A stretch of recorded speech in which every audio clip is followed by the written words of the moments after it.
Queen's coffin has arrived at the Palace of Holyrood House in Scottish capital Edinburgh, completing the first leg of the monarch's 8-day final journey. The coffin arrived in the Scottish capital Edinburgh on Sunday afternoon after a 6-hour journey through the Scottish countryside. Huge crowds gathered around the city's iconic Royal Mile to bid farewell to the Queen, who died on Thursday at the age of 96. I mean, a lot to talk about, Tundu. Our body went past the Scottish countryside yesterday, found at Holyrood now, the Edinburgh in the Scottish capital. The final journey has begun for the Queen.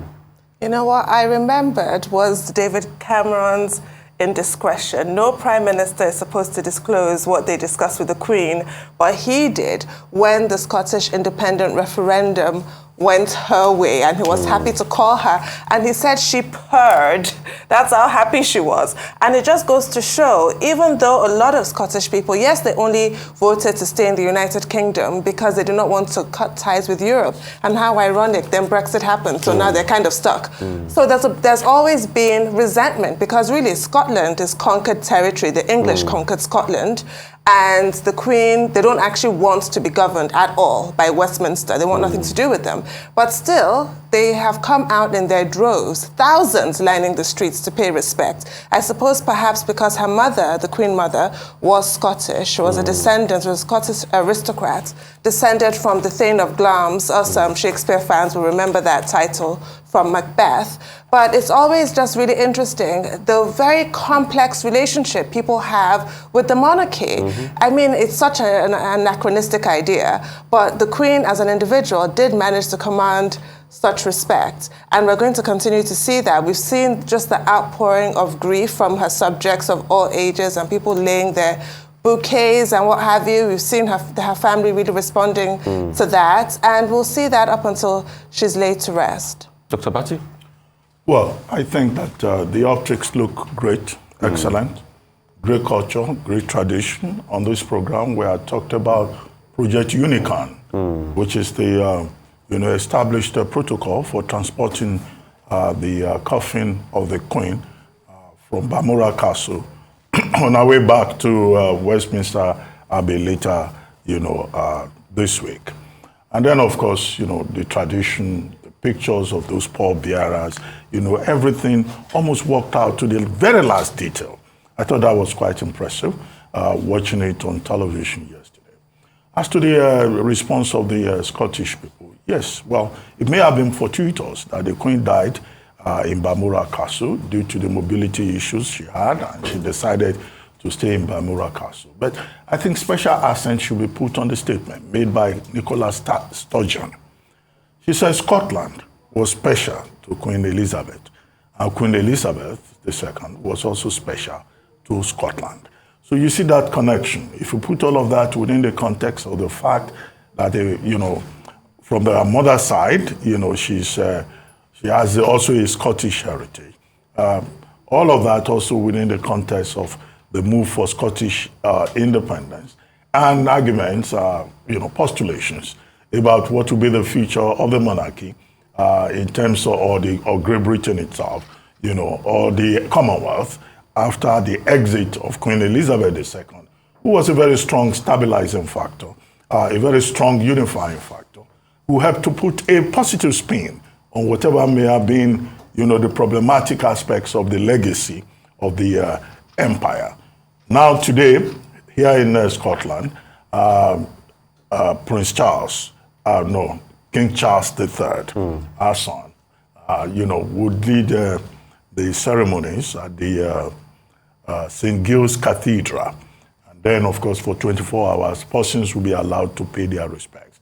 That will strengthen the bond, from the level of optics with the people of Scotland and the heritage that the people share. And then, of course, we're told that Princess Anne is a person personally chosen by the Queen to lead the body back under the details, the protocol details of Project Unicorn, back to London. Well, all the papers in the UK today talk about, the exit of the Queen, their grand Queen, the beloved Queen. And what is being played out, clearly, is that she was truly loved by her people, be it in Scotland or in Wales or in London or any part of Great Britain. As we also discover, as King Charles III will lead the tour of the three countries making up, all the countries making up Great Britain to show leadership. And this is truly remarkable. As for people who have been comparing this with what we do in Africa, I think some of those arguments in that regard are simply overstretched, in my view. The Queen truly deserves to be honored and celebrated as she begins a final journey. I mean, I think what we fail to understand about the Queen, Queen Elizabeth, was that she lived in an era where she saw the best of the world and the worst of the world. And I'm really happy that they are doing this for her in Scotland. Barring the fact that she passed in Balmoral, which was very dear to her, but the fact that we all know the struggles over the years, even across all the other parts that makes up the UK today.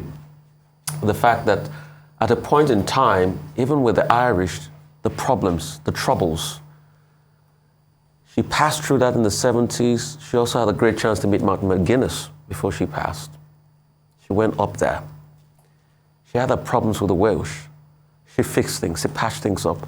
Because in the last days of the Queen, you remember, things were more conciliatory on her part. She had seen all the albeit mistakes of the past, and she was trying to fix them and, reach out their hands of fellowship and unity. I'm happy you talked about Scotland and, the long fight for Scottish exit at a point.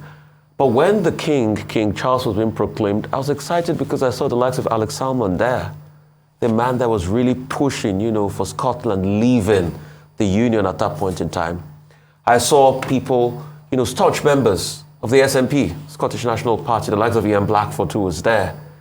He was right there in solidarity. Yes, they might have their long drawn-out battle that date back to the 1600s and all of that, the conquest and things like that. Yes, they might have their fragmentation, Northern Ireland and Ireland, the 1929 wars and, the Irish independence wars, Sunday, Bloody Sunday, Londonderry incident and all of that. But this was a queen that, in evolving in her lifetime, she's trying to mend those broken hearts. And she did that in her last days. And she's more conciliatory. And I'm sure that probably the people remember that a great deal. And that's why they came out en masse on Scottish land to pay her that tribute. Now she's right there in Holyrood. And she'll be moved on to the church today. They're going to have a service in her honor before she finally comes back to London. And they have that viewing where people can come in. And I hear the queues are going to be long up till Tower Bridge. Mm-hmm. It is that long. Somebody was trying to give out some and not too much yesterday, and it's going to extend. And I think there's probably going to be a website where you can be online and queue and all of that. And I think the words are very moving as we link to the next story, because it was actually when September 11 happened that the Queen did say the famous words, I think it was put on the Telegraph, that say, "Grief is the price we pay for love." And that's why I'm taking the next story as President Joe Biden marks 21st anniversary of September 11 attacks. A somber wreath-laying ceremony at the Pentagon held under a steady rain and urged people to take part in protecting American democracy. Americans are remembering 9/11 with tear-choked tributes and pleas to never forget 21 years after the deadliest terrorist attack on U.S. soil. Victims, relatives, and dignitaries are gathering at 3 places where hijacked planes crashed in. On September 11, 2001, the World Trade Center in New York, the Pentagon, and Pennsylvania Fields. I mean, there's just so much to talk about. It just segues into one another. Yeah, I mean, the Queen is right in her usual, wisdom. Mourning is a privilege, as painful as it is, because not everybody is worth mourning. So you're blessed if you actually knew one who was. With regards to September 11th, I'm sure we all remember where we were when the planes hit the towers. I recall watching it, it was just surreal. I thought I was watching a movie. I never expected to see such a thing in America. And the hero of the day emerged as Rudy Giuliani. How sad the trajectory his career has taken since then. Tanked. And there was so much heroism, which he was like an arrow ahead of. But your average New Yorker really did rise to the occasion. The first responders, many of whom lost their lives that day, and obviously from, lung diseases from the collapse of that building. Remember the lady that was covered from head to toe in dust? Yeah. The African-American lady, she succumbed to lung illness because So when we count the fatalities of September 11th, we also need to count all those people who passed on later. So it's just really an unspeakable tragedy. But it must be said, such tragedies are visited on other people in other countries, and nobody mourns them in the same fashion. They also lost people. Their first responders died. Their citizens are murdered. And a lot of criticism was made at the time of George W. Bush and his handling of the aftermath, that invasion of Afghanistan, which we saw the hasty, shambolic retreat, finally, of the United States forces under Joe Biden. We saw the abuses of the Patriot Act. So there's just so much. And the world really has never been the same, frankly, after 9/11. We live in a completely different climate. Different world. The day the world changed. Yeah. Okay, September 11. A day that will forever live in infamy, if we may borrow a famous quote. Yes. Now, nearly 3,000 persons died at Ground Zero at the field in Pennsylvania, and 3 sites generally. And the American people have never forgotten. The world has never forgotten, because that shock that came out of that attack on 9/11, 21 years ago, was a moment of a reawakening for the entire world. It led to a renewed assault, attack on terror, war on terror worldwide. It led to a change in American security policy.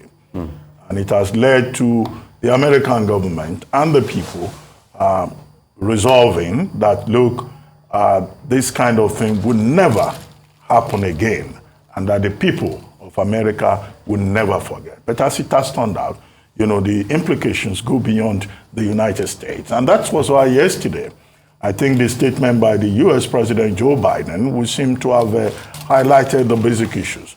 One, he said it was a day of resolve. Resolve by the American people to put an end, to fight terror, to wage war against terror wherever it may manifest.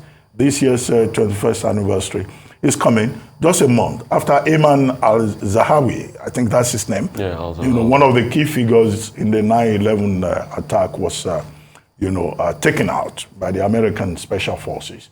And it was, used as an opportunity to remind every terrorist across the world that the war against terror will not end until it is truly over. It was also, a point. There was also a point made by the American president about the defense of democracy. As an attack, that the 9/11 attack represents an attack on democracy, and that the American people are committed to democracy and will defend and protect it, whatever it takes. Of course, the other point was about remembrance, a day of remembrance, and all the points made about renewal. Victims of, relatives of the victims that died, were at Ground Zero reading out the names of the victims. Across the United States, 9 video processions were held, in various parts of the country. So you saw the country coming together. And the fact that this is also coming at a time when, the Queen died. The Queen showed great solidarity.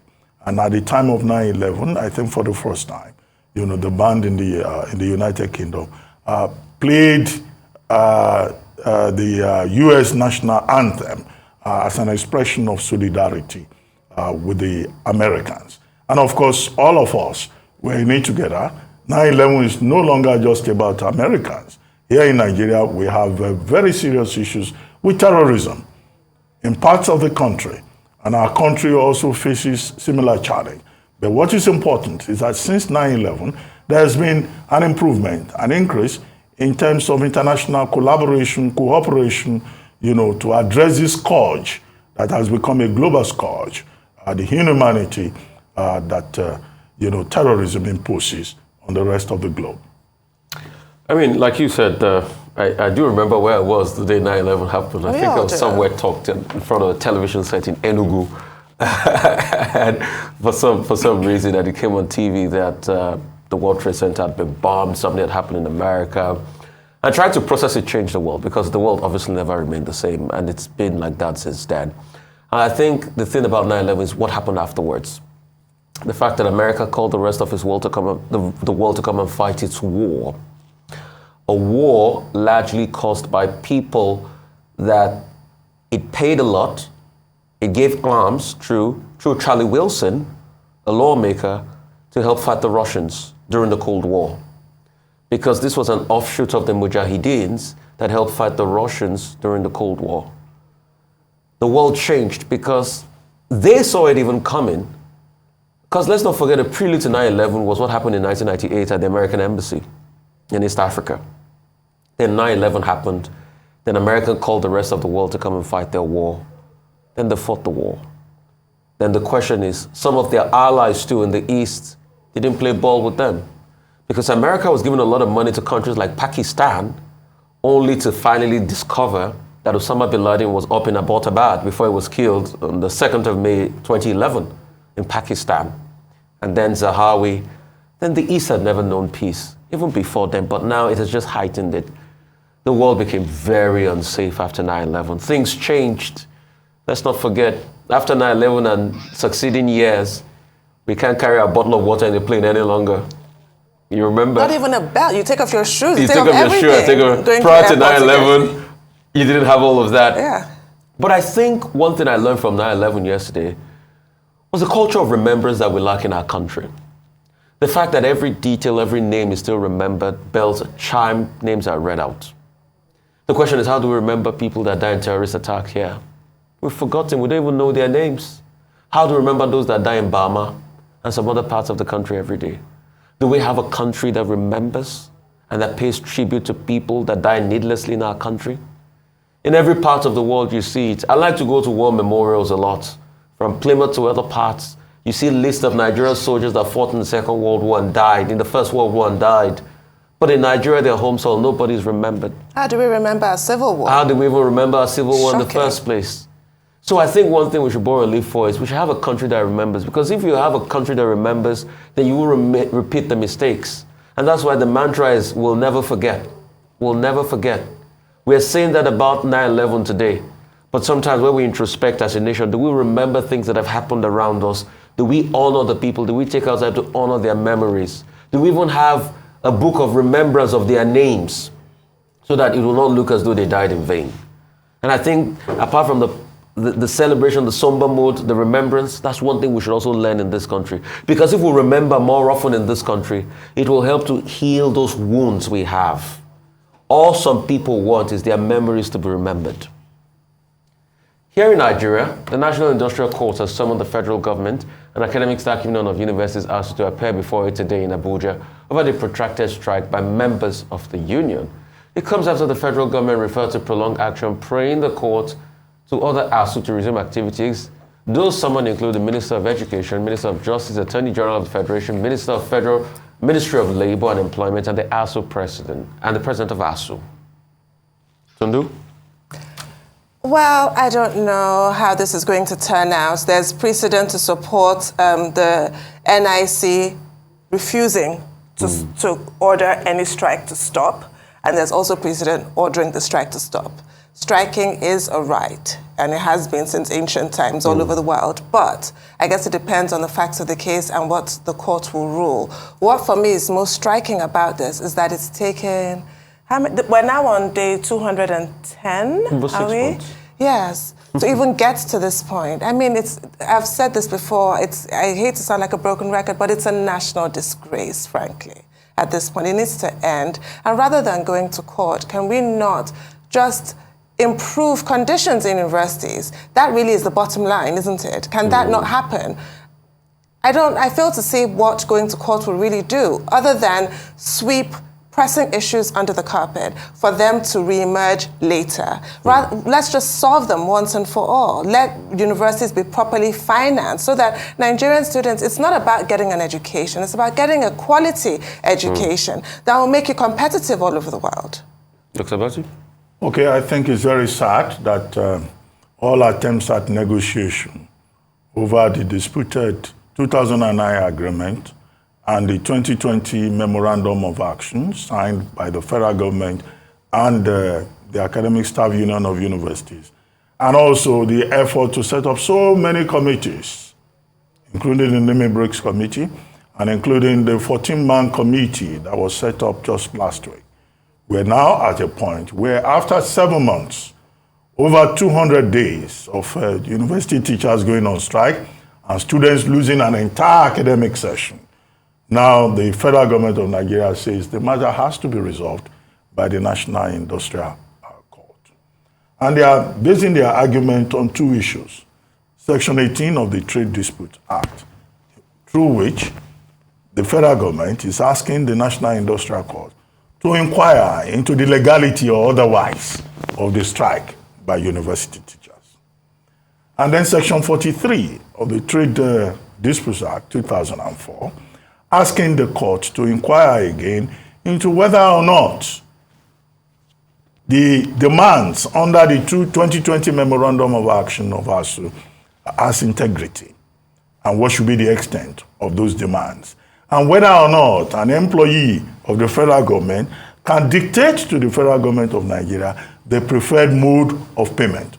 In this regard, ASU's objection to IPs and ASU's preference for UTAS. So today the matter will come up for announcement for, today in court, for mention in court today. And ASU also says, well, its members are prepared and they are deploying a retinue of academics who are also senior advocates and others, who may show up amicus curiae to defend ASU. Where will all of this leave us? Someone said on this program the other day that whatever even happens, that this ASU crisis, the crisis in the university sector in Nigeria, is not likely to end, whatever comes out of the court. Now, that's not the only case in court.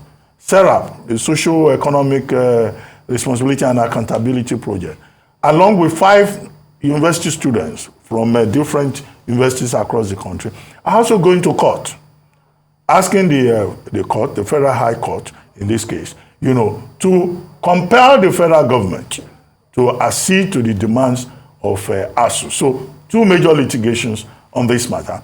All of this can only further prolong the crisis.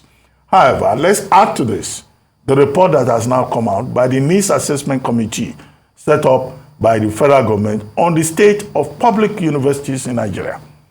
It's a very damning report. It's a very frustrating report. It's a very, heartbreaking report. Because that report on the needs assessment simply spells out the crisis in the university system in Nigeria. Only 6 universities in Nigeria, according to that report, 6 or 7, can boast of 30 professors. Right? In all the Nigerian universities, there is no scholar of Nobel laureate status.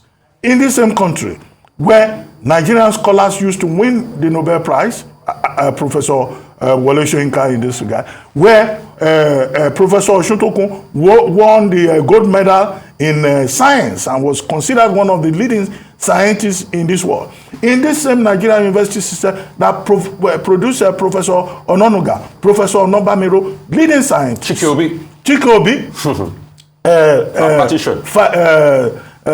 Famous last theorem. Yeah, and all of that. And then we're now told in the current needs assessment that half of the people in the university system should not be there. In terms of staff ratio, there are more non-teaching staff than teachers. And this non-teaching staff, the report tells us, many of them don't even have any degree. What are they doing there? Okay? And that research is not happening. There is no research grant. Nothing is happening. So these universities, they are glorified. What is this thing we used to go in when we were young? All this nursery, semi, and for a country that needs to progress, that needs to compete in the future, that needs to develop a capacity for its citizens to be among the best and the brightest in the world. That needs assessment report just lays bare the crisis that we face. Dr. Bati, are you surprised? Are you surprised? If you pay peanuts, you get monkeys. If you pay lip service to education, you get calamity, societal calamity. Are you surprised why Nigeria is not an intellectual society it used to be? Where people used to read and have good arguments? Are you surprised? Are you surprised what people even say in the public space? Are you surprised of the dearth of intellectual pursuit in Nigeria? Because we have neglected education. So I'm not even surprised that only 6 universities have 30 professors. And guess what? Because of the strike, it's going to get worse. I know some lecturers now that they are well on their way, and they are going to countries like Ethiopia for a better deal. So it's going to get worse off. But the question is, how do we fix it? We can't allow this continue this way. And that's why the next president of Nigeria must really tell us what he will do about education. And we need to start building back up. Because this country was bold, was admirable. We had the likes of Professor Dike, an historian of great repute. We can go on and on. Nigerian intellectuals were sought after everywhere in the world. Nigerian brains are still respected. But what do we have now? We have the worst of the worst. So in a country where you are paying professors less than $1 million, how do you want to get the best brain to stay behind? Is that what they are paying their counterparts in other parts of the world? So they won't stay, they will go. And that's why we have to make the country more competitive in education and in everything. And that's why the solution to this ASU problem is the universities have to be fully autonomous. They have to look for their own funding and be competitive themselves.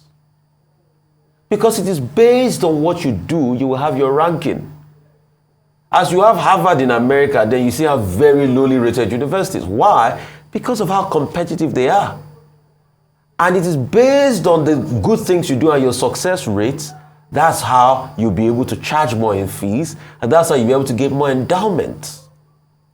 That's still the long-term solution.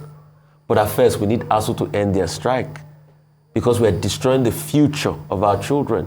And at the same time, we're shrinking our talent pool. A tech company was complaining today about how they don't have talent any longer. People have been complaining about apps in Nigeria, about how they don't have talent any longer. Everybody is looking for the next available job in Canada.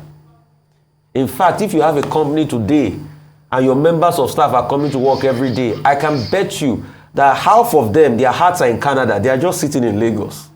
It's just a matter of time. If you think I'm lying, ask them. To be honest with you, most of them are at the stage 4, stage 5, processing PR for Canada already. It's just about time to go before they give you the shocker of your life. We can't build a country this way.